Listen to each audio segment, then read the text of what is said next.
नागरिकता, इसका उल्लेख संविधान के अनुच्छेद 5 से 11 में किया गया है। किसी भी देश में दो तरह के लोग रहते हैं, पहला नागरिक और दूसरा विदेशी। जो भारतीय राज्य के पूर्ण सदस्य हैं और जिनके पास सभी सिविल और राजनीतिक अधिकार होते हैं, उन्हें नागरिक कहा जाता है, जबकि अन्य देशों के नागरिकों को विदेशी कहा जाता है। इनके पास सभी नागरिक एवं राजनीतिक अधिकार नहीं होते हैं। नागरिकता अधिनियम 1953 में नागरिकता के कुछ प्रावधान किए गए हैं, जैसे जन्म द्वारा नागरिकता की प्राप्ति की जा सकती है। वंश के आधार पर अर्थात 26 जनवरी 1950 के बाद किसी व्यक्ति का जन्म भारत के बाहर हुआ हो पर माता पिता में से कोई एक भारत का नागरिक हो। पंजीकरण के द्वारा 5 वर्ष में भारतीय नागरिकता प्रदान की जाती है।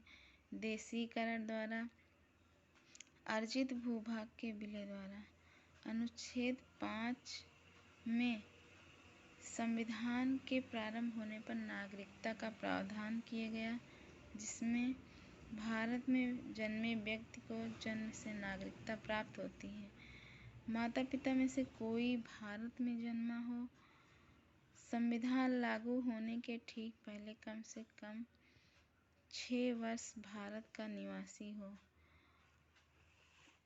अनुच्छेद 6 में पाकिस्तान से भारत आने वाले व्यक्ति की भारतीय नागरिकता का प्रावधान किया गया है।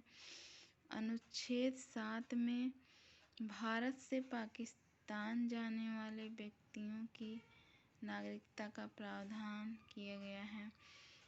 अनुच्छेद 8 में विदेश में रहने वाले भारतीय मूल के व्यक्तियों की नागरिकता का प्रावधान है।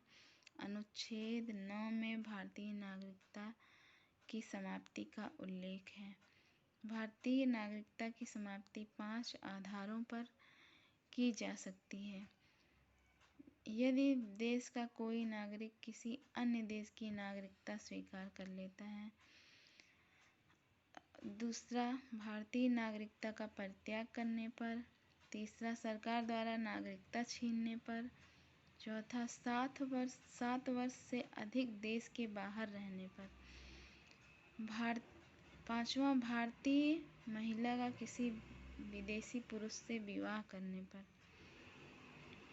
अनुच्छेद 10 में नागरिकता के अधिकारों के बने रहने का उल्लेख है। अनुच्छेद 11 संसद द्वारा कानून बनाकर नागरिक अधिकारों का नियमन किया गया है।